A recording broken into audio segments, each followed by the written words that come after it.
Okay, तो north ship, ये कविता Philip Larkin द्वारा लिखा गया है और इसमें 3 शिप्स के बारे में, 3 जहाज़ों के बारे में बोली जा रही है और 3 जहाज जो कि 3 अलग अलग लक्ष्य में वो निकल पड़े समुंदर में, बट उनका नसीब जो है, भाग्य जो है, उनका जो जर्नी है अलग अलग है। तीनों शिप्स का जर्नी अलग अलग है।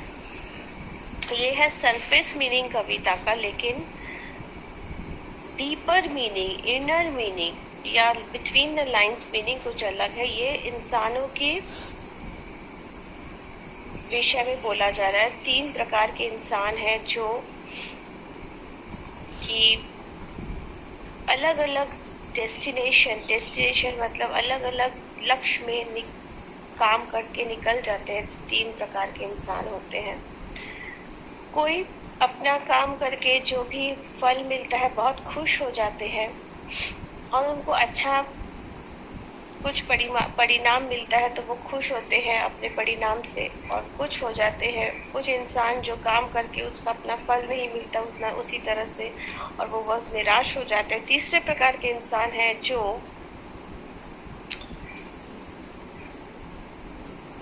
अपना जर्नी करते रहते हैं, अपना काम करते रहते हैं, लेकिन उनको जीवन में बहुत संघर्ष करना पड़ता है। संघर्ष करके वो निराश नहीं होते, न कि बहुत खुश तो होने का सवाल ही नहीं आता है, लेकिन संघर्ष करते वो एकदम ही निराश नहीं होते। वो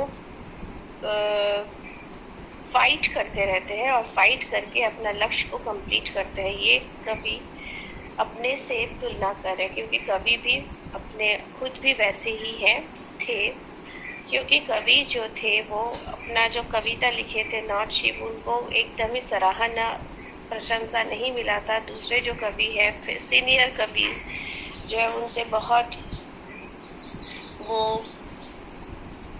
वो लोग उनको बहुत निराश किए थे, प्रशंसा नहीं करते थे, उनको बोलते थे वो अच्छा कवि नहीं है।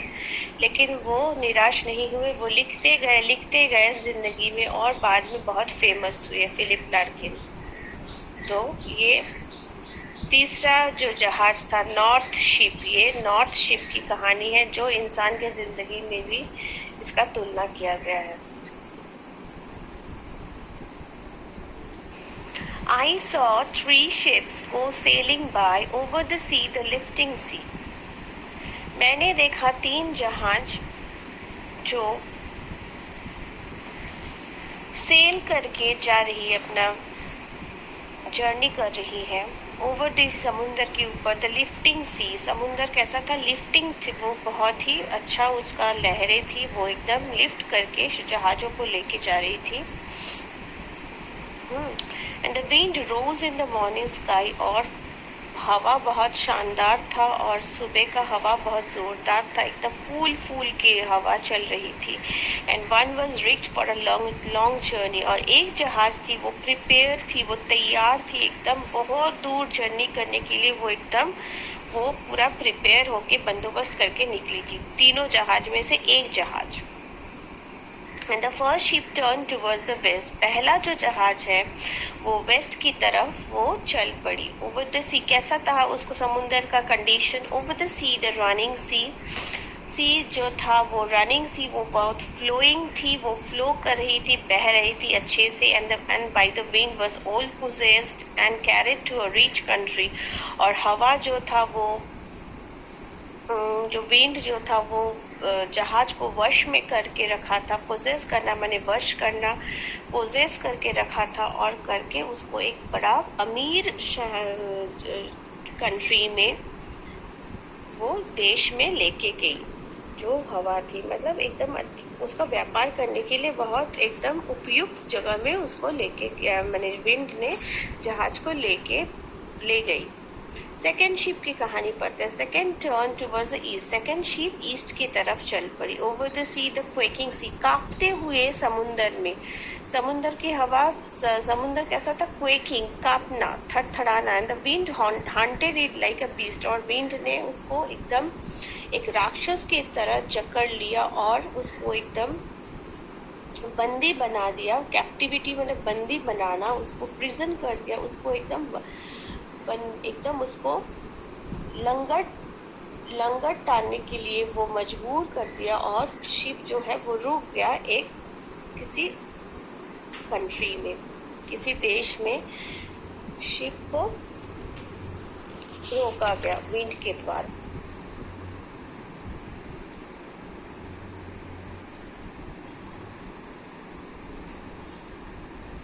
रोका गया विंड के द्वारा।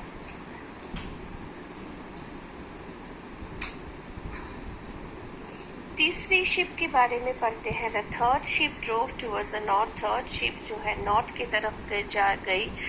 Over the sea, the darkening sea, जो ये एकदम सी जो था डार्क, सी तो डार्क नहीं होती है, स्काई डार्क होती है। काला हो गया था पूरा स्काई, चारों तरफ क्लाउड्स थे, and no breath of wind came forth. और एकदम जैसे सांस लेने, ब्रेथ मैंने सांस लेने तक की भी हवा नहीं थी, हवा नहीं चल रही थी।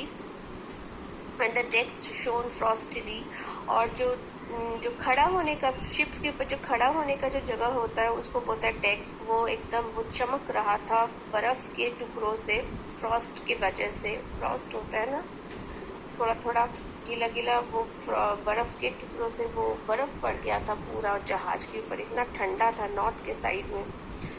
नॉर्दर्न स्काई कैसा था? हाई एंड ब्लैक, एकदम ऊंचा और काला था, एकदम बादल से भरा हुआ था। ओवर द प्राउड अनफ्रूटफुल सी, और जहाज जो थी पूरी बहुत ही अहंकारी, सॉरी नॉट जहाज, जो समुद्र थी बहुत अहंकारी और बंजर थी। बंजर मतलब वो एकदम ही शिप्स को हेल्प नहीं कर रही थी आगे बढ़ने के लिए, एकदम अटका के रखा था मैंने, बिकॉज हवा नहीं चल रही थी।